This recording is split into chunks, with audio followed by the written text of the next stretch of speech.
तर आणखीन एक महत्त्वाची बातमी आहे। मुंबई पुणे हायवेच्या गुडलक कॅफेमध्ये झुरळ सापडले। अंडा भुर्जीमध्ये हे झुरळ दिसलंय। गुडलक कॅफेच्या स्वच्छतेवरती पुन्हा एकदा प्रश्नचिन्ह उपस्थित झालंय। अंडा भुर्जीमध्ये हे झुरळ आढळल्यामुळे प्रचंड संताप व्यक्त करण्यात आलाय। अधिक माहिती घेऊयात रेवती हिंगवे हिच्याकडनं। रेवती, नेमका कुठल्या भागातला हा प्रकार आहे आणि या सगळ्यानंतर काय नेमकं स्पष्टीकरण देण्यात आलंय?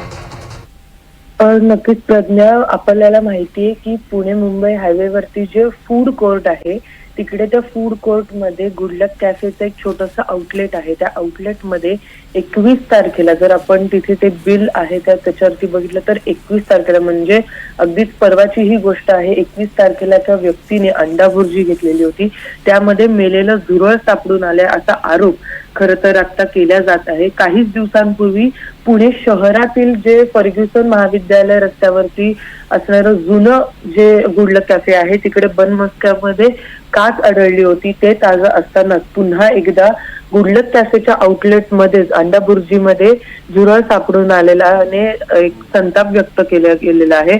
त्यामुळे पुन्हा एकदा जो नागरिकांचा स्वास्थ्याचा प्रश्न आहे तो ऐरणीवरती आलेला आहे आणि त्यासोबतच कुठल्या दर्जाचं अन्न गुडलक कॅफे सध्या नागरिकांपर्यंत पोहोचवत आहे यावरती देखील प्रश्नचिन्ह उपस्थित केलं जातंय। पुणे शहरातील जे गुडलक कॅफे आहे, जे फर्ग्युसन महाविद्यालय आहे तिकडे FDA ला अनेक त्रुटी देखील आढळून आल्या। सध्या तरी आता कुठलंही स्पष्टीकरण FDA कडनं किंवा